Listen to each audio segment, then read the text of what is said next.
Esto es Chicas Legales, un espacio amoroso e intenso que en compañía de Amaranta y María Elisa compartiremos con amigas y mujeres inspiradoras. Para todas las que nos gusta hablar, aprender y compartir de justicia, leyes y política. No olviden suscribirse y seguirnos en @violeta_botiquín en Instagram. Y si necesitas apoyo, puedes visitar www.violetabotiquín.com.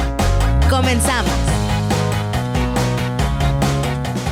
Bueno, hola, bienvenidos, bienvenides a su podcast favorito, Chicas Legales. Siguiendo con las invitadas de lujo, ya saben, esta bonita tradición. Vamos a hablar de un tema muy especial, que toca mucho. Y para eso invité a Emilia. Ojalá que no se me pase nada de lo que ella es y lo que ella hace. Pero bueno, es curadora cultural con enfoque social, es gestora cultural y tiene una organización muy padre que se llama Multipolar. Si quieres ahorita cuéntanos más qué hacen desde ahí.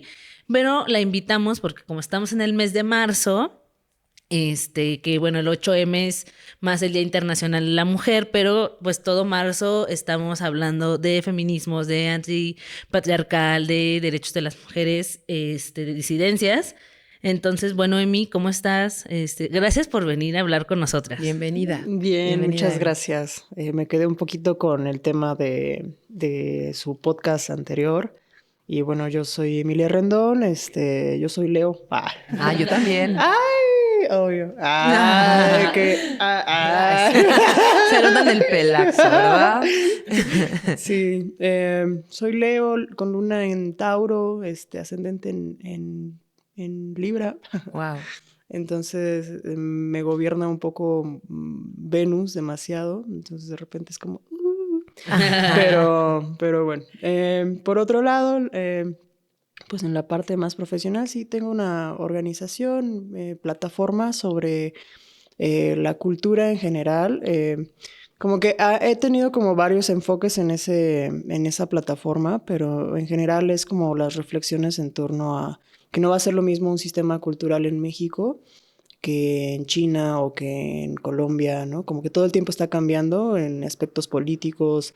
De repente hay un cambio de gobierno a la derecha, entonces todo de repente cambia en la escena artística, nuevas obras, producciones artísticas diferentes. Entonces eso es lo que se encarga Multipolar de estudiar, ¿no? Como esa diversidad cultural de diversos países en uno solo, ¿no? Entonces, por ahora estamos enfocadas en realizar algunos estudios sobre el sur global, tal cual, y con todo lo que está pasando del otro lado del mundo sobre Israel y Palestina, pues bueno, que es un tema también bastante fuerte, ¿no? Porque bueno, a nivel ya internacional también pues ya son ideologías que están funadas, ¿no? Por así decirlo, ¿no? Sí, y más el tema funado que vamos a hablar hoy, que es de los tendederos. No sé si las chicas, yo me imagino que sí, muchas de las chicas que nos escuchan saben de los tendederos de denuncias, que ahorita justamente yo por eso invité a Emi y le propuse a esta de María Elisa, porque tú tienes una plática, conferencia, masterclass muy interesante sobre punitivismos y dentro de esa charla hablas sobre los tendederos, ¿no? Uh-huh. Entonces, a mí me pareció muy interesante ahora que está en marzo y que seguramente estamos viendo estas manifestaciones, ¿no? Especialmente en universidades, sobre en lo que consiste esta práctica es escribes algo y lo pegas en una pared, ¿no? O pues sí, en un tendedero, en hilo cáñamo, ¿no? María Elisa, ¿tú has hecho algo, has participado en algún tendedero? O sea, activamente no. He apoyado a gente que lo hace. Celebro esta parte de que por lo menos una vez al año nos juntemos, tengamos esta posibilidad de expresarnos y particularmente de decir y contarle al mundo nuestras experiencias, que son experiencias súper íntimas, sobre cómo percibimos la violencia, ¿no? En el mundo en el que vivimos, uh-huh. Particularmente la violencia patriarcal en todos sus ambientes. Y creo que en ambientes donde hay jerarquías es mucho más importante, ¿no? Que sepan esa experiencia. Ahora, no es obligatorio decirlo. Hay gente que prefiere quedárselas guardadas y creo que es sumamente válido. Son diferentes formas de procesar a veces el trauma. Hablan mucho las psicólogas de esa, ¿no? De que mucho la labor de los muros es una labor como colectiva de trabajar el dolor, trabajar las experiencias y ayudar a cerrar heridas. Y entonces en esa medida me parece que es una experiencia pues muy interesante. Yo recuerdo la primera vez, yo trabajé en una escuela donde estuve en la unidad también de género y de prevención de violaciones a la dignidad humana de los alumnos. Y recuerdo la primera vez que hubo un muro en esa escuela, que no fue cuando yo trabajaba, sino fue antes. Fue un momento que creo que quedó marcado en la historia de la escuela. Sí fue un momento súper fuerte porque se sacaron a la luz muchas cosas que, aunque lo quieran negar, todo el mundo sabía y nadie lo decía. Y creo que es romper con esta cultura del meter abajo todo del colchón, lo que es para mí más rescatable de el ejercicio de los muros o tendederos. Claro, sí, igual creo que me pasó lo mismo cuando también estuve en una unidad de género. Solamente me tocó un caso, o sea, a mí me tocó una vez que no fue un tipo tendedero, sino más bien uno de los estudiantes pegó por toda la escuela como justamente como acosador, ¿no? Y nombraba a la persona y hacía una narración de los hechos, ¿no? Entonces sí un poco se volvió un poco un caos cuando eso pasó. Yo incluso ahora puedo como admitirlo, ¿no? Lo verbalicé en su momento como de, pues sí, ¿qué hago? ¿No? O sea, porque sabes que no eres una autoridad penal jurisdiccional para emitir un pronunciamiento judicial sobre ese hecho, pero sí que sabes que tienes que dar una respuesta, ¿no? Claro. Entonces, pues para eso tenemos a Emi para que nos platique toda la historia de dónde vienen esos tendederos. Bueno, en 1978 hay un artista que se llama Mónica Mayer, que justamente ella, su trabajo, su obra se enfocaba en la mujer, ¿no? Después tuvo unas etapas sobre maternidad y demás, pero ella sobre todo en el 78 era perteneciente en esa temporada como de algunos grupos artísticos, como por los 80s, y ella, pues vinculándose con ciertos artistas del gremio, pues se dio cuenta que realmente no había muchas mujeres en el medio artístico, ¿no? Entonces ella denunciaba en sus obras estas como relaciones en torno a la feminidad, pero bueno, digamos que es un feminismo de esa época, ¿no?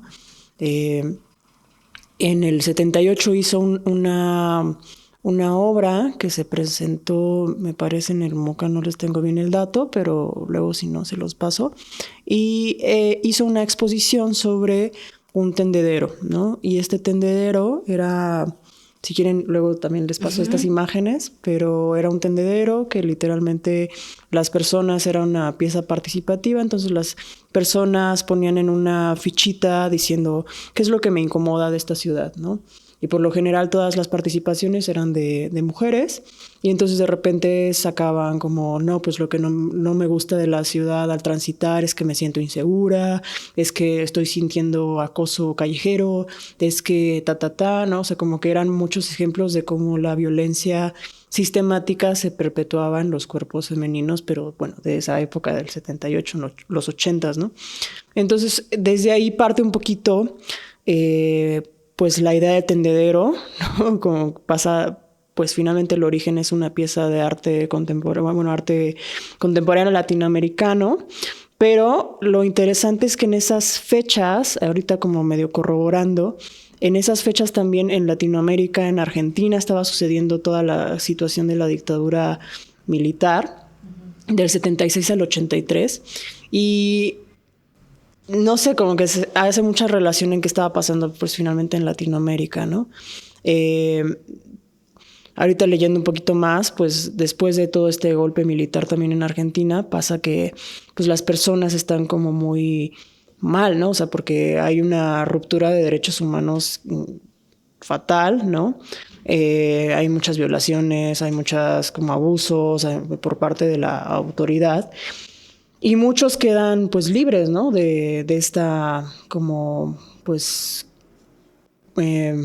pues situación que pasó del golpe y esencialmente los militares. Entonces, como fuerza de los civiles, pues lo que hacían finalmente era, no recuerdo ahí, ahorita checamos el año, pero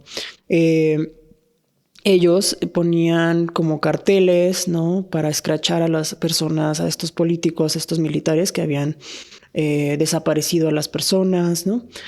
Por la desaparición forzada en Argentina, ¿no? Entonces ellos ponían carteles diciendo esta persona no se ha librado de esto, ¿no? O sea, esta persona es mala, en realidad está haciendo en realidad su pasado ha sido esto y pues ya, ¿no? Entonces esa era el escrache argentino. Me parece súper ¿no? importante lo que dices, Emi, porque justo, o sea, estamos hablando de un periodo de la dictadura donde los medios de comunicación estaban de alguna manera cooptados por el Estado, ¿no?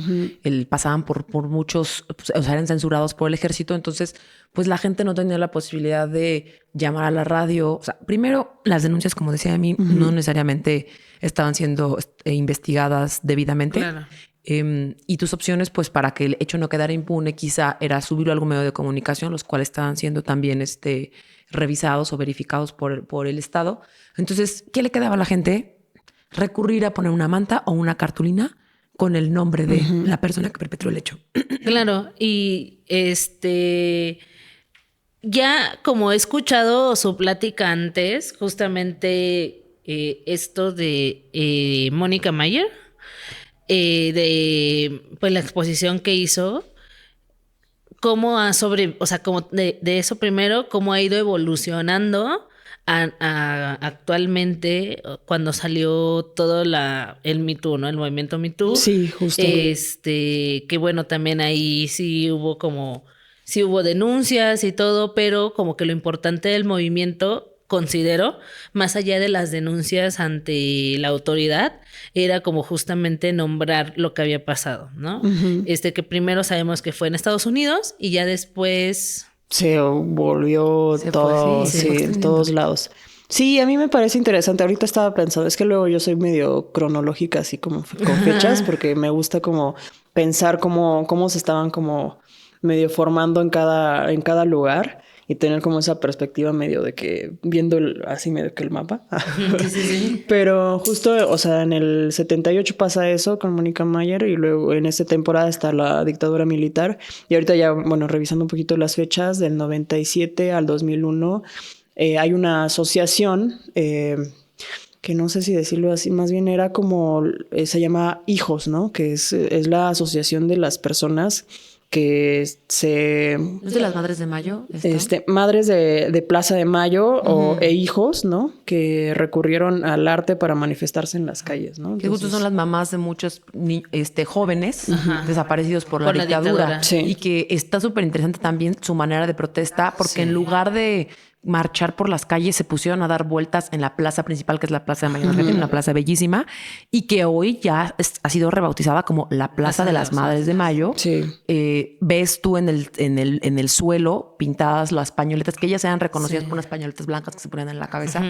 Y lo impresionante es que siguieron ese movimiento de marchar en el círculo décadas. O sea, hasta que llegaron a ser viejecitas, seguían repitiendo este ejercicio con la única finalidad de que no se olvidaran de la búsqueda de sus hijos y que no se olvidaran de que sus hijos habían desaparecido. Pero lo curioso es que después, unos años más adelante, pues Tarana Burke en el 2006 inicia toda esta protesta también del Me Too, ¿no? Que ella es la activista que empieza a usar esa frase en MySpace. Entonces eso sí es importante. Wow. ¿Cómo empieza el uso de esta frase en MySpace? Oye, no sabía eso del MySpace, la verdad, ¿eh? Empieza en MySpace. Y me acuerdo que empezó como un hashtag tipo, un hashtag, sí, exactamente. Como... ¿Te acuerdas más o menos cómo fue? Y sí, fue iniciado de forma viral como hashtag en redes sociales y como una alternativa como local de la denuncia, ¿no?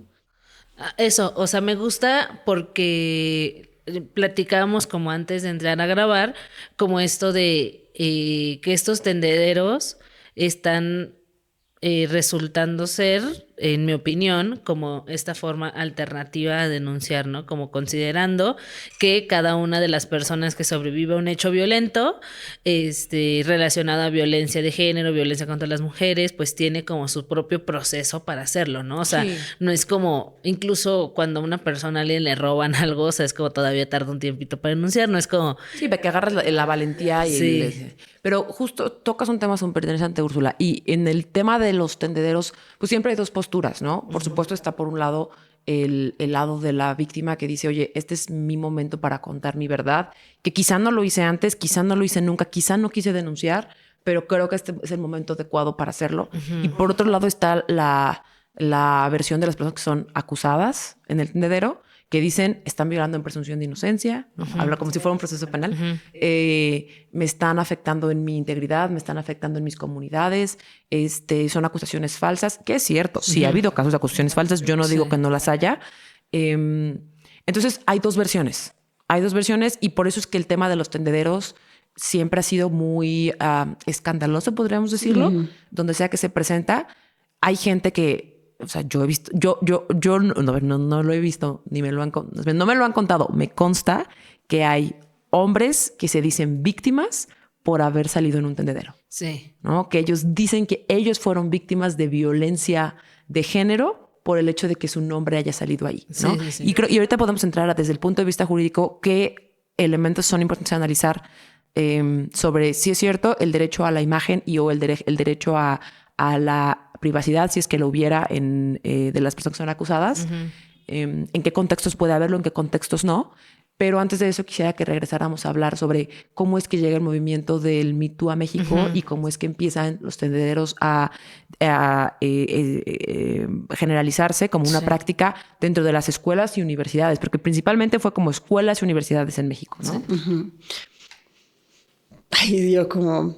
Es que sí, es muy interesante. Porque ahorita estaba también como pensando un poco de dónde vienen los términos también que escuchamos sobre el escrache. Bueno, ya tenemos que el escrache viene desde esta parte, ¿no? Explícale un poquito a nuestro auditorio, ¿qué es escrache? El escrache es la denuncia, ¿no? Es el término para decir, escribí el nombre de alguien en una pared, ¿no? Sí, exactamente. Y dije lo que hizo. Sí, exactamente. Ese es el scratch. Y lo retoman mucho de esto del scratch argentino, ¿no? Por esta de las madres que justamente van con los carteles, pegan el nombre del militar o de la persona que desapareció en las casas de estas personas para darla a conocer quién es realmente esa persona, ¿no? Porque como ya había sido una postdictadura, todos estaban como... pues ya como que se olvidó todo, ¿no? Entonces, y no querían que se olvidara. Exactamente, que se olvidara pues a la persona que desaparecieron, ¿no? Entonces, ese es el escrache, el origen del término del escrache. Pero también investigando más, hay otro término que se llama la funa, ¿no? Que estás funado, ¿no? Que es otro término que viene justamente de esto de las madres también, pero en Chile, ¿no? Wow. Entonces, es interesante porque había yo no sé cómo ahí se influenciaron, todavía no lo investigo bien, pero estas mismas asociaciones de hijos tenían una comisión de la FUNA, ¿no? Que se encargaba justamente de hacer todos estos escracheos, ¿no?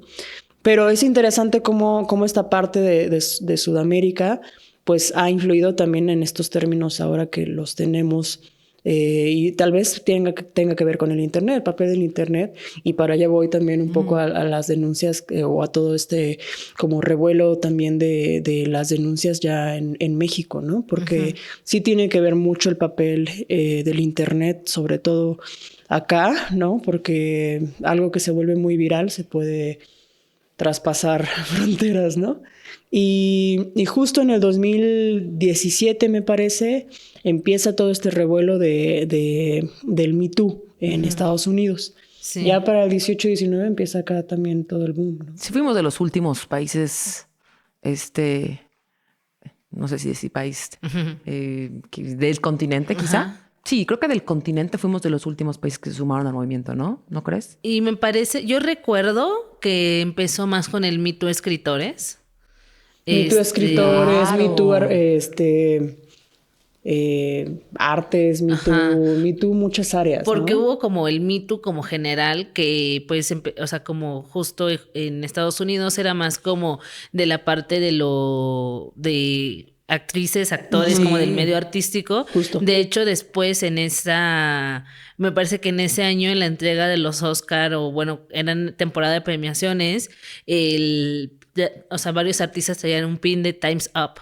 Time's Up. Que es, o sea, como un movimiento justamente a hacer algo, ¿no? O sea, como actuar. Que entiendo que el Me Too también está relacionado con Harvey Weinstein Sí. y con otros casos importantes de la farándula norteamericana, ¿no? Sí, no, pues el caso de Pizzagate. Johnny Depp, ¿no? Ajá. Y de Amber Amber Heard. Heard. O sea, es un caso también que surge en esa temporada, Sí. ¿no? Entonces todo estaba efervesciendo toda esa parte, ¿no? De la farándula, sí. Sí, justo como aquí en México era como eso, ¿no? Como escritores, músicos y todo, que empezó como cada persona como en su área a hablar, a funar, a escrachear, A escrachear. como a todas las personas que pues habían cometido alguna agresión, ¿no? Y nos fuimos a la pandemia, ¿verdad? Y después sí me acuerdo como mucho el auge de los tendederos. Hay algo que me gusta mucho que ponen los tendederos, que es como que eres una pancarta general, como de preguntando por qué te estás acercando para buscar tu nombre. Sí, te estás acercando para buscar tu nombre. Entonces Sí. eso me parece una provocación Sí, muy política fuerte, sí, muy política. fuerte, o sea, porque, o sea, curiosidad o te estás buscando, algo así ponen, ¿no? Sí. Entonces sí me parece fuerte porque uno es como la gente, creo que a lo que los mueve mucho la gente es el morbo. Sí, ciertamente. También hay un Totalmente. tema de morbo ahí súper fuerte. Y a lo que yo te quería preguntar, Ursula, y es una de las grandes preguntas también que la gente con morbo tiene.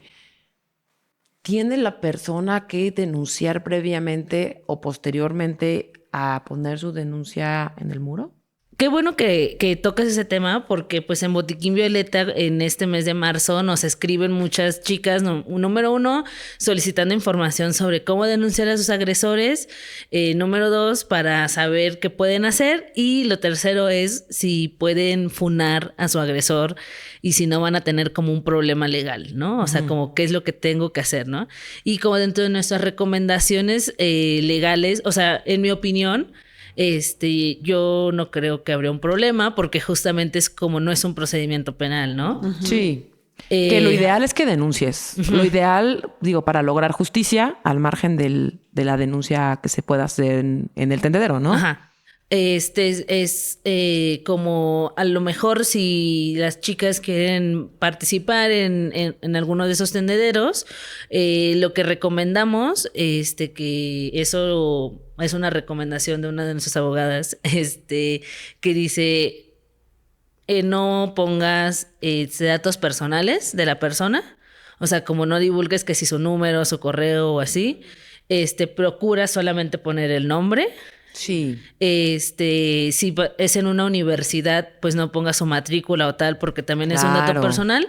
Y contar el hecho, pues como en generalidades, ¿no? Que ese es tocas un gran tema y qué bueno que ya lo están recomendando así, porque en México nos falta mucho sobre criterios de daño Daño moral. y o daño a la honra laboral específicamente, pero en Estados Unidos sí hay criterios, o sea, muy, muy, muy firmes sobre esto, y aunque totalmente se reconoce que uno tiene derecho a libertad de expresión y puede poner o acusar a quien quiera, lo que los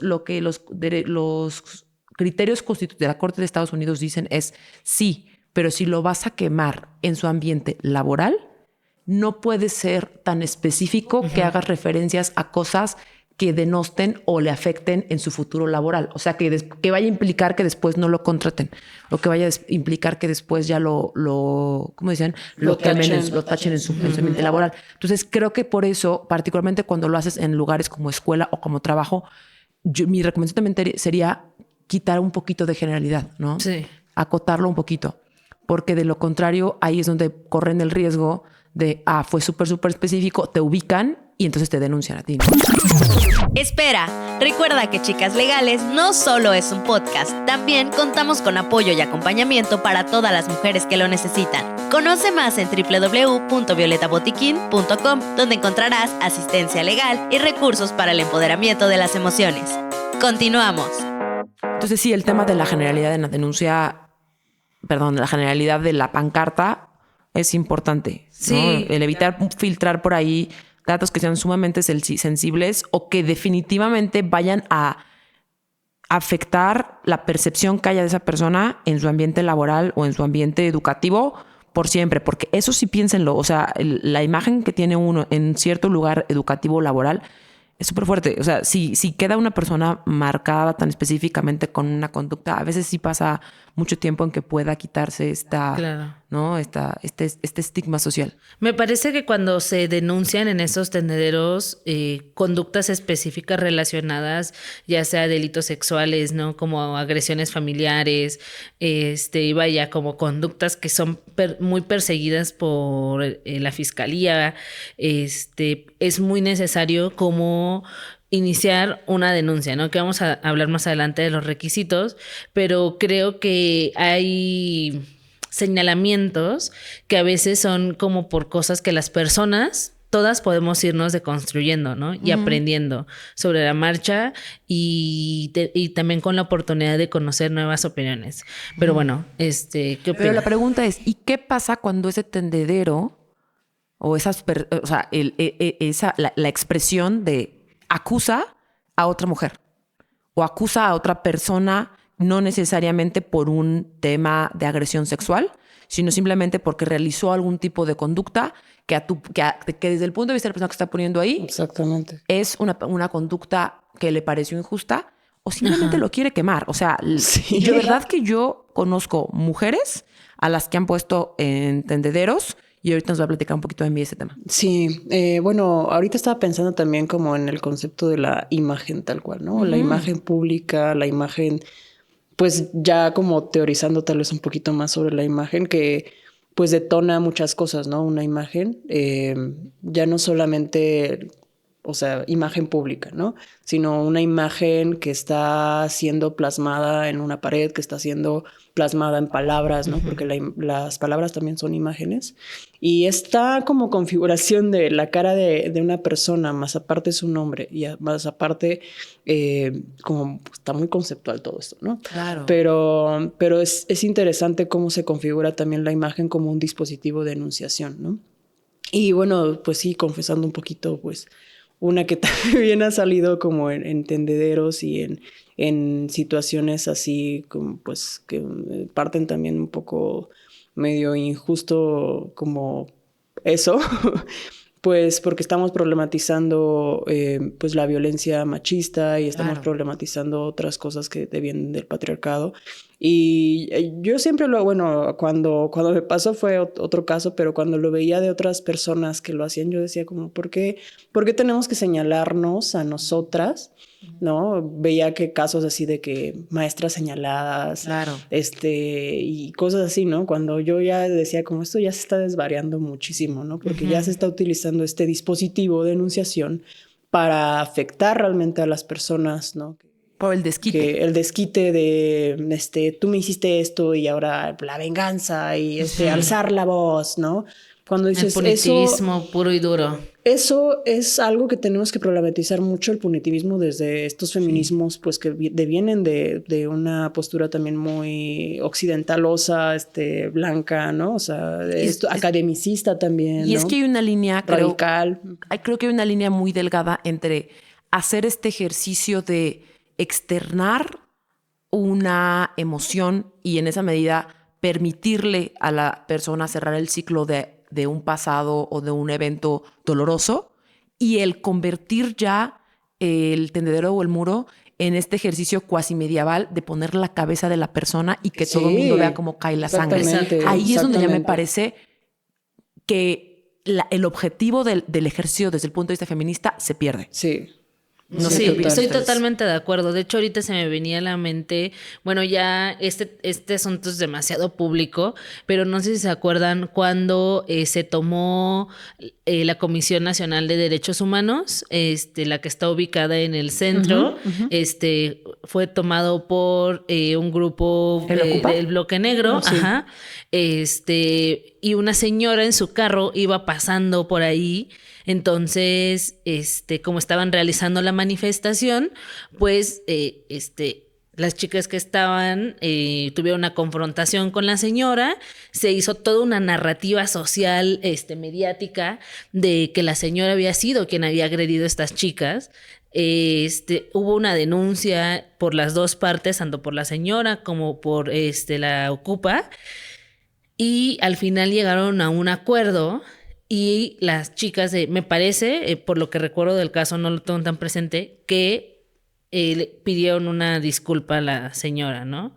Entonces, pero bueno, lo que escribía en Twitter, o sea, su hija, que fue la que publicó como que ya se había llegado a un acuerdo después de tanto tiempo, era, y justamente por eso lo estoy hablando, de, pues, ¿quién te quita ese estigma social, no? Sí. O sea, a mí también me parece súper punitivista como el punto de solamente porque alguien me cae mal, ¿no? Porque cualquiera de las personas que estamos aquí, pueden escribir algo de mí, ¿no? O sea, como de, Amarante es esto y lo otro, y me hizo específicamente esto, es una agresiva, violenta y tal. Sí, cualquier Y cosita ya entonces, puede ser como ocupado. socialmente hemos legitimado, o sea, como le hemos dado tanto peso, o sea, como de nuevo desde el feminismo blanco, pues entonces es cierto, ¿no? Claro. Es una agresiva y es una violenta Sí, y claro. es una tal, ¿no? Entonces, y si le conviene también a la persona decir eso de ti públicamente, porque eso también es una arma política, o sea, Claro. la funa es política porque pues detona también en el colectivo, ¿no? Ciertas imágenes también, o sea, pensando otra vez en el término de las imágenes y todo eso. Pero a mí se me hace muy interesante también eso porque hay otras perspectivas que son, pues ya sabemos, antipunitivas y también anticarcelarias, que devienen mucho de estos feminismos decoloniales del Caribe, ¿no? Y ahí me parece bien interesante como mencionar un poco como esos feminismos, porque pues devienen mucho de estos movimientos también antirracistas, cuando pasa todo esto de, bueno, está Angela Davis cuestionando las cárceles en Estados Unidos, sí. pero a mí se me hace bien interesante porque pues son de estas comunidades afro que vienen pues desde las diásporas africanas y justo situadas en el Caribe, cuestionando mucho todo el sistema antirracista, ¿no? Y si las cárceles, o sea, si las cárceles son necesarias, ¿no? Y entonces ahí me parece también muy interesante como cuestionar bastante como todo el sistema, aunque tal vez es como demasiado, ¿no?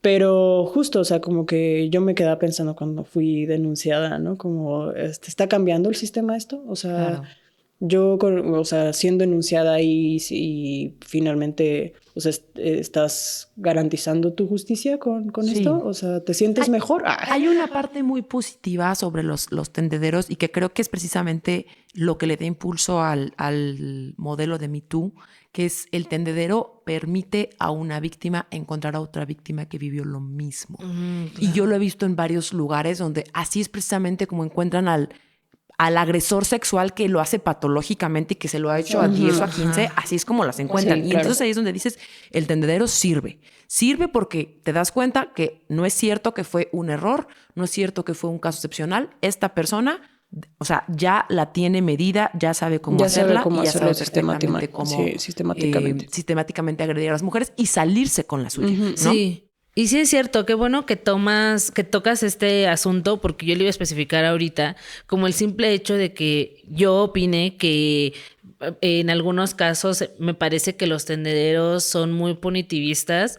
No lo estoy diciendo como porque sé que hay muchos casos que se cuelgan a agresores y justamente de las coincidencias que demuestran que esto no es solamente por una única ocasión, ¿no? Sino que lo ha hecho con otras con otras chicas, ¿no? Con otras sobrevivientes.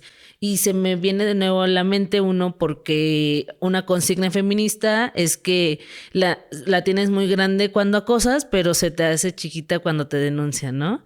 Entonces, una vez en Puebla denunciaron a un chavo en un tendedero y eran muchas acusaciones, ¿no? Entonces, después de esto, hay un video en donde el chico con sus papás fue a despegar su nombre. Así, ¿no? Y la mamá estaba diciendo de que no, que su hijo, que era la mejor persona y todo eso.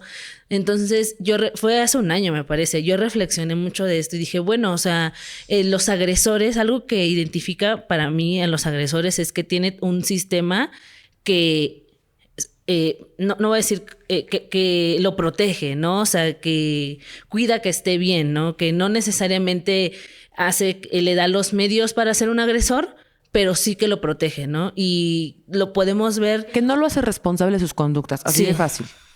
Así de fácil. Sí. Eso es lo que genera el modelo de casa y el modelo de escuela que genera un agresor, es el modelo que no responsabiliza a las personas de sus actos. Exacto. O sea, para mí no hay vuelta atrás en eso, ¿no? Sí.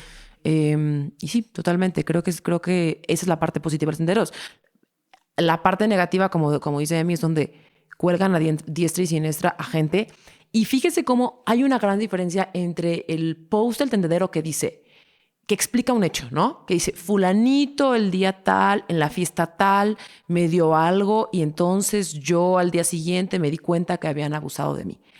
Diferente al post que dice, fulanito o fulanita es una agresora sexual, porque no te dice por qué y simplemente condena a la persona. Y ahí es donde sí creo que el post, particularmente en un ambiente laboral o en un ambiente educativo, viola la presunción, o sea, no, más que presunción de inocencia, porque no es un proceso, transgrede el derecho a la imagen y el derecho a la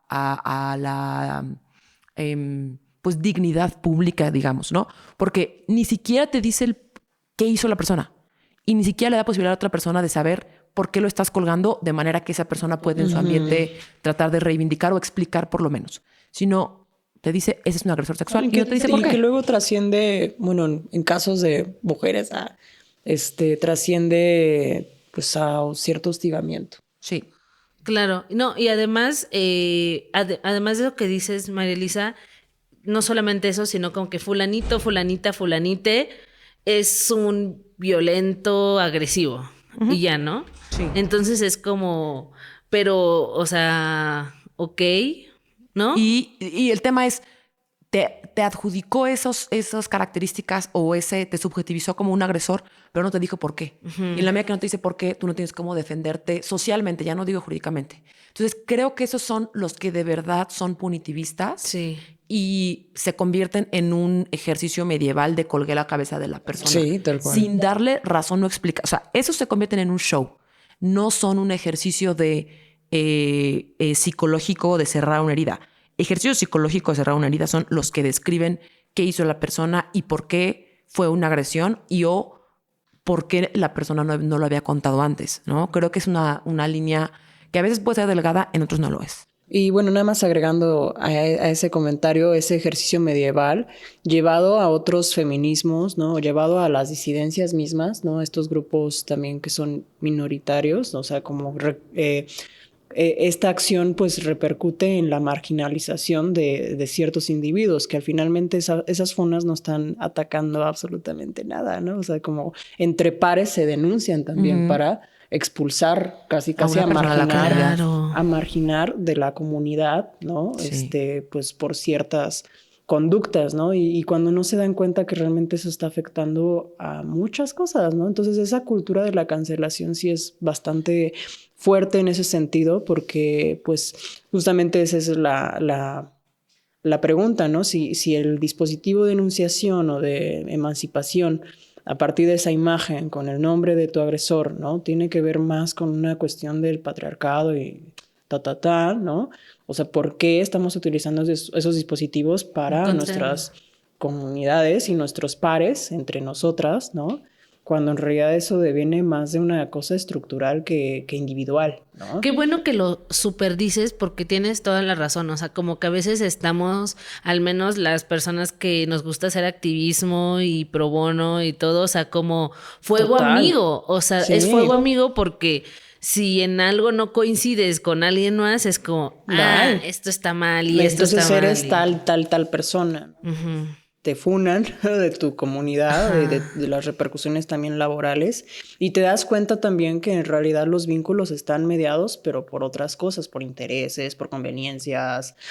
Te das cuenta quién es realmente tu amigo, o si están mediados por un mercado privado, ¿no? En el caso, no sé, por ejemplo, cuando pasan escándalos dentro de mi rubro del arte contemporáneo, es como, pues no me conviene estar con esta persona porque es problemática y no me conviene porque no vende, ¿no? Entonces eso yo creo que repercutido en otros lugares ha de ser casi lo mismo, ¿no? Porque si no me conviene ese vínculo, pues lo marginalizo, ¿no? Sí, totalmente. Entonces vuelve a hacer este ejercicio de excluir a las personas, y ahí entran mucho estos términos también del antipunitivismo, ¿no? Esta situación también los movimientos anticarcelarios, ¿no? Porque excluir a una persona, y luego también se repercute mucho en las reinserciones sociales, que a mí me gusta mucho hablar de ese tema también de la reinserción social, porque no solamente se ve la reinserción social en los temas carcelarios, ¿no? Sino también como cuando pasan estos como quiebres colectivos que marginalizan a una persona, ¿no? Y entonces ahí mi reflexión es en torno a eso, ya también una experiencia medio que vivida, ¿no? Cómo reinsertamos también a esas personas que finalmente, pues, ¿qué? O sea, los excluimos, los denunciamos, los señalamos las cosas malas de lo que está mal, pero ¿hasta qué punto esta denuncia no está como también segmentada o interseccionada por otros sistemas de opresión, ¿no? O sea, a lo mejor el chico denunciado es un güey racializado, socioeconómicamente mal, ¿no? Entonces la denuncia lo hunde más, ¿no? O qué tal si la disidencia es una chica trans, que la marginalizan, que justamente tiene pues una socioeconomía bastante mala, ¿no? O sea, como que esos sistemas lo que está haciendo pues prácticamente es perpetuando también ciertas desigualdades, en ciertos casos, ¿no? Claro. Porque luego hay denuncias también que justamente señalan pues actitudes también clasistas de hombres, ¿no? Entonces es también pensar que las denuncias están, o sea, que cada uno de nosotros tiene una interseccionalidad muy diferente a otra persona, ¿no? Uh-huh. Entonces es darse cuenta también como de esas como detalles de cada una de las partes, ¿no? Y eso se vuelve súper complejo y súper complicado, ¿no? En fin, eso es lo que pienso un poco. Sí. Y ya para cerrar, Úrsula. Sí, o sea, para como terminar de aportar lo que dices, y volver a, o sea, las personas que hemos sido funadas, ¿verdad? Porque a mí también me ha tocado una que otra funa. Pues sí, justamente como esto de, y que siempre te lo recuerden, y así es como, ya cambié, amigos. O sea, tal vez ya no pienso así. Esa parte. Tenía 18 años o sí. tenía 16, o sea. Eso es mucho también el argumento de las personas que son puestas en el muro, que dicen, oye, esto pasó hace 10 años, ya soy otra persona. ¿Por qué tengo que ahorita vivir la condena de cosas que hice cuando tenía 15 o 16. O sea, y eso no es como con un delito, ¿no? Sino algo como de que es agresivo, violento, tal. Es como, amigos, pues ya estoy tomando terapia, perdón, ¿no? Pero bueno, Bueno, yo creo que en otro episodio hablamos de los requisitos para la denuncia, ¿no? Y de, sobre todo, los plazos, porque acuérdense que en derecho penal tenemos un tema de prescripción. Hay ciertos delitos que solo se pueden denunciar en cierto tiempo y pues pasa ese tiempo ya no se puede denunciar. Ha habido reformas muy positivas para el caso de los menores de edad y los delitos sexuales cometidos en contra de ellos, que nos dan mayor margen de tiempo para que puedan ser denunciados. Incluso en algunos los han convertido en imprescriptibles. Pero bueno, eso lo dejamos para otro episodio. Muchísimas gracias, Demi, por tu presencia aquí en este podcast. Creo que fue un tema súper interesante y que será muy oportuno seguir hablando de este tema en el mes de marzo. En el mes de marzo, ¿no? Sí, tal cual. Bye. Pues sí, pues muchas gracias. Síganos en nuestras redes sociales. Emi, por favor, da las tuyas. Bueno, me pueden encontrar como @EmilyaRendón en Instagram. En cualquier otra plataforma también estoy como Emilia Rendón. O también mi trabajo y proyectos estoy como @multipolar_mx. Y bueno, yo soy Amaranta en Instagram nada más. Yo soy la-María Elisa en Instagram también. Sigan nuestro podcast y califíquenlo. Activen la campanita también en YouTube y a la organización en Violeta-Botiquín. Ahí nos vemos, chicas. Gracias. Bye. Bye. Esto fue Chicas Legales, un podcast producido por Botiquín Violeta y Taón Producciones. Producción, Ian Reta. Grabación y postproducción, Desiree Santillán. Nos vemos en el próximo episodio. ¡Hasta pronto!